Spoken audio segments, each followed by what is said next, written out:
There are stories buried in the sea tales, the Coast Guard never released, and case files sealed under layers of government silence.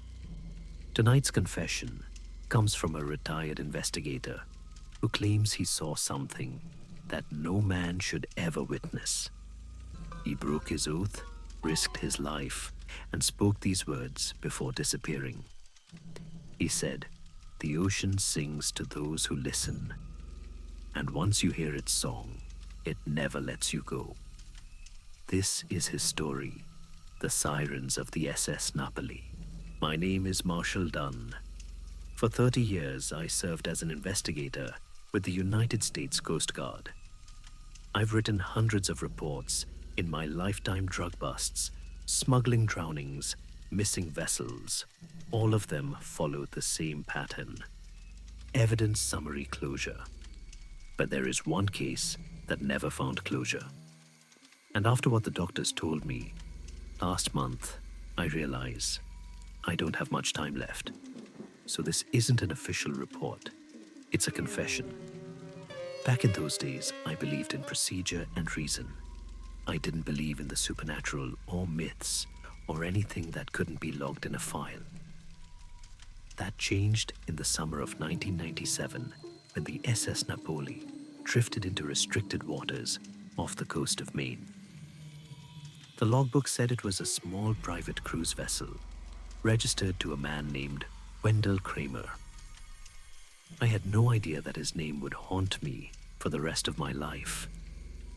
It was a slow afternoon when the call came in. A vessel had entered a commercial waterway without authorization. Nothing strange about that. Tourists crossed those lines all the time. My partner John and I figured it would be another bored weekend captain who ignored the charts.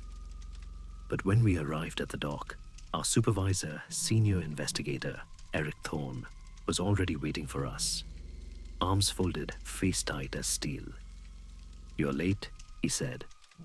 John muttered something about traffic, but Eric wasn't listening. "This one's priority," he told us. "And don't ask why, just move."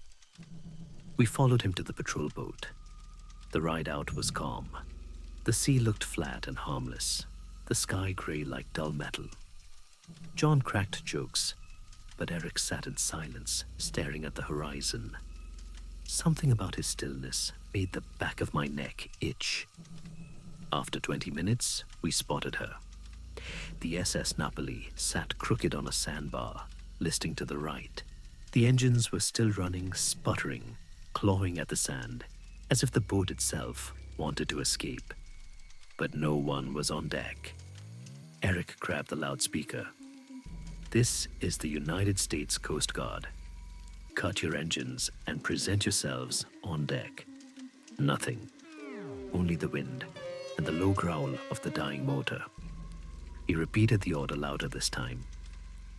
When there was still no response, he reached for his sidearm. "We're boarding," he said. The moment my boots hit the Napoli's deck, I knew something was wrong. There were piles of neatly folded clothes arranged along the railing. Men's shirts, women's dresses, children's shorts. Not thrown, not abandoned, folded. John tried to lighten the mood. "Maybe they went for a swim," he said. Eric didn't answer. We moved toward the helm. That's when we saw it. A hand, limp pale, gripping a pistol on the floor. Eric barked at John to call it in. Then he motioned for me to follow him inside. The smell hit first sweet rot mixed with salt. A man sat slumped in the captain's chair, his head tilted back, a dark hole where the top of his skull should have been. Blood had dried in waves across the wall behind him. Eric spoke quietly, almost with respect. "Looks like self-inflicted. Check for ID." I swallowed hard and reached into the man's pockets. His wallet held a license, Wendell Kramer, age 54. A photograph slipped out Wendell, his wife, 2 teenagers, smiling in front of the Bellagio fountain in Las Vegas. A happy family. I handed it to Eric. He studied it for a long time before saying, How many sets of clothes did you see on deck? 3, John answered over the radio. Eric's eyes flicked towards the photo. Wife and 2 kids, he said softly. He ordered me to finish the sweep while he and John checked below deck. When they left, I leaned over the corpse, trying not to breathe through my nose. Something glinted on the shelf near the control panel. An old VHS camcorder lens pointed straight ahead. Red light, long dead. I pressed the eject button. A tape popped halfway out. Sir, I said. Over the radio, I found a camera. There's a tape inside. Bring it down, Eric replied. We sat around the small kitchen table below deck. The air was thick, the smell worse than upstairs. Eric replaced the batteries and pressed play. The tape began with a shaky image of sunlight and laughter. A woman in a striped bikini sunbathed on deck, while 2 teenagers splashed in the water. A man's voice laughed behind the camera. Here's my beautiful and not at all cranky wife, Clara, he said. Oh, stop it, Wendell. The woman laughed. The camera turned toward the kids climbing up the ladder. A boy, maybe 15, shouted that he was starving. A younger girl teased him about being lazy. It was a simple home video. A family vacation on the water. Harmless. The screen flickered to the next clip. The boy held the camera, now whispering about pranking his dad by pushing him overboard. Laughter, playful arguing, dinner chatter, everything ordinary. But as I watched, I felt a strange discomfort. Not fear, just a sense of intruding on something fragile. Seeing this family so alive while their father's body rotted a few feet above us was unbearable. Eric seemed unfazed. He'd seen worse. Keep watching, he said. The next clip began at night. The camera was shaky, pointing toward the dark horizon. Wendell, do you have the camera ready? Clara's voice trembled with excitement. You have to film this. What are those things? Their son asked. 4 spheres of blue light hovered above the waves in the distance, pulsing like breathing lungs. They didn't move with the wind. They floated alive, glowing just enough to shimmer across the water. I don't know, Wendell said, zooming in. Maybe flares. But they weren't flares. They pulsed in rhythm, like the sea was singing to them. And faintly beneath the wind, I could hear it too. A sound. Not quite music, not quite a voice. A melody that made the room feel colder. I don't like this, Clara whispered on the tape. Let's go below deck, Wendell said quickly, forcing cheer into his voice. The screen went black. John exhaled sharply. You all heard that right. That. Singing. Eric shook his head. Could have been interference. Keep watching. The tape resumed mid-sentence. Dad, come up here. You need to see this. Wendell's voice sounded tired, anxious. When he reached the deck, the lights were closer now, hovering just above the waterline. The melody had grown louder, no longer a hum, but a chorus. The orbs flickered in time with it. And then, impossibly, the melody began to form words. Names. Wendell, Clara, Connor, Samantha. Each syllable stretched, harmonized, like dozens of voices singing at once. The hairs on my arm rose, even though I knew it was only a recording. On the tape, Wendell whispered, everyone inside. Now. His daughter didn't move. She stood at the railing, eyes wide mouth, slightly open, her skin glowing faint blue. Sam Wendell shouted, get inside. She didn't blink. Only when he touched her shoulder did she shudder and look confused, like waking from a dream. I'm sorry, Daddy, she murmured. He led her inside. The video cut to static. I realized I was gripping the edge of the table hard enough to hurt. Eric pressed play again. The timestamp showed 2:17 a.m. The ship's lights flickered. The hum of the engine was gone. From somewhere outside came that same melody, but louder now. Dozens, maybe hundreds of voices singing over each other. It wasn't pleasant. It wasn't human. It sounded like drowning. The camera shook as Wendell ran through the narrow hallways. Clara, Connor, Sam. When he reached the deck, the image jolted violently.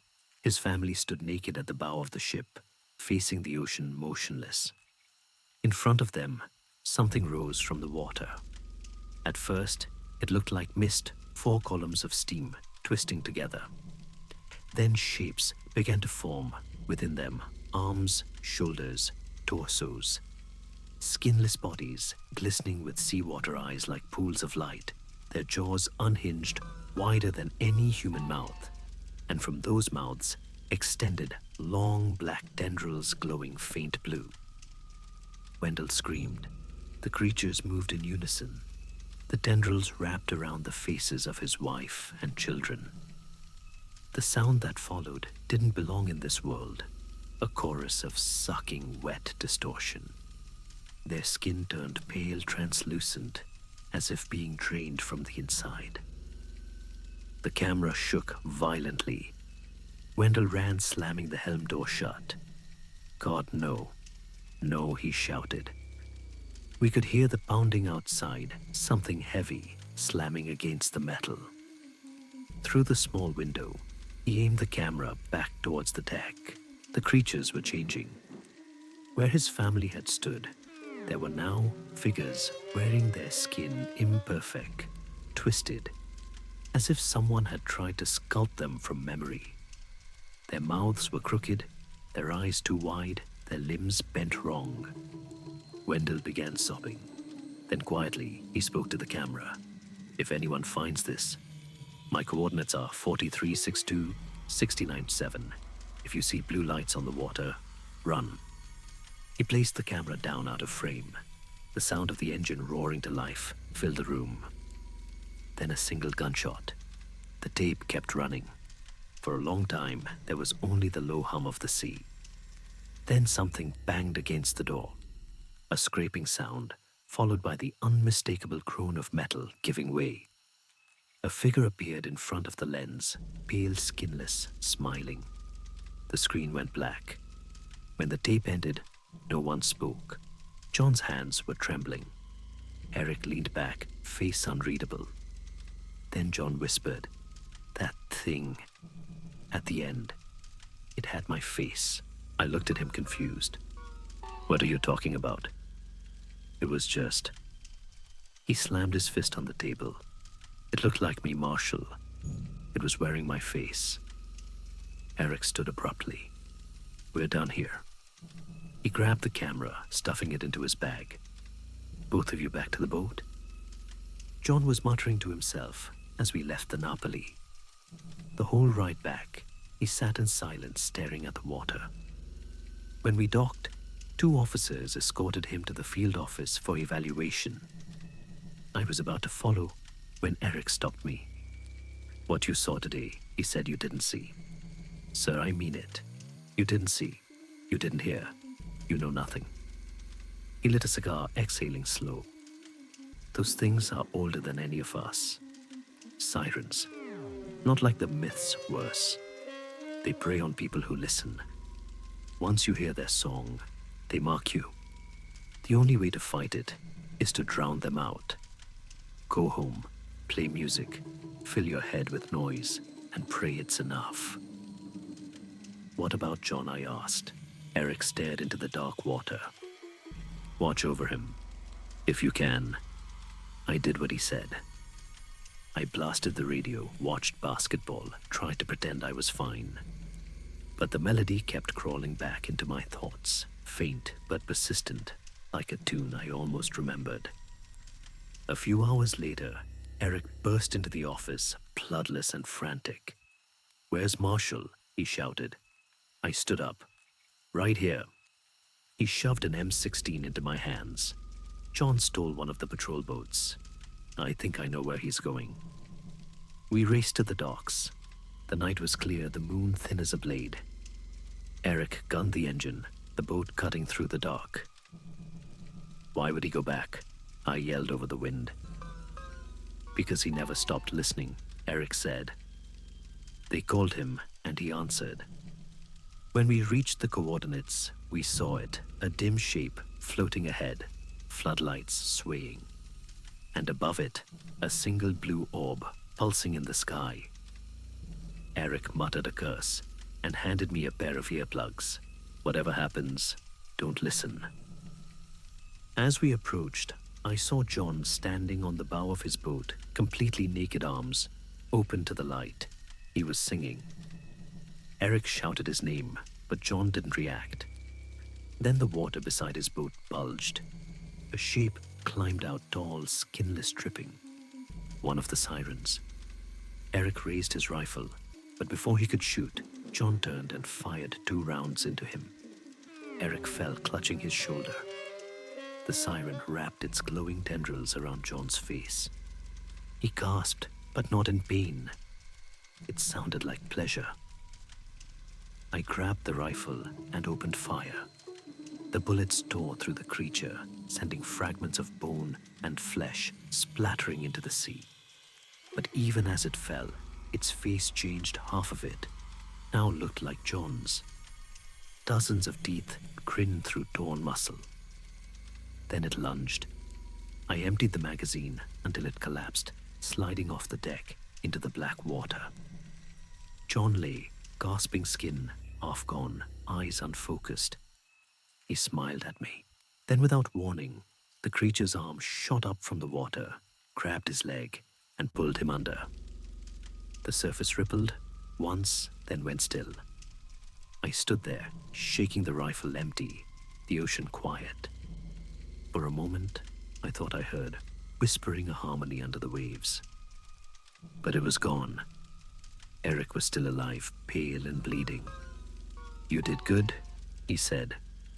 I told him John was dead. He just nodded. "Then let's get the hell out of here." I wish I could say I became some kind of hero after that night that I hunted them down or found proof of what we saw. But the truth is, the case was buried. The Napoli was towed and scrapped. The report filed as unexplained mechanical failure, multiple casualties. John's name wasn't even listed. Eric and I kept working together for a few more years. He started drinking more. Sometimes he'd stare out at the water and whisper under his breath, as if reciting lyrics. He died in 2004. Stroke, they said, but I wonder if he finally heard the song again. I tried to forget.